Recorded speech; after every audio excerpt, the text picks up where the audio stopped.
what's that?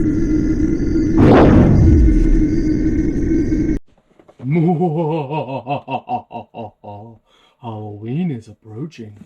Welcome back, my fellow Amazon shoppers. So, I'm Scott. Nice to meet you guys. Let's go ahead and show you what you get with this. So, I'm excited. This is Supzimo. I'm sure I said that wrong, of course. But this is 6 feet. So, it is a Halloween decoration, inflatable. So, they give you instruction manual, stakes to stake it in the ground. Don't want it flying away in the wind now, do we? It looks like it is just a 2-prong outlet. So that's it. 2-prong outlet. Oh, wow. So let's see. You do get a decent amount of cable. You might need an extension cable. Depends on where you're putting this at and your outlet. Also, if you do get an extension cable, make sure it's waterproof and designed for outside.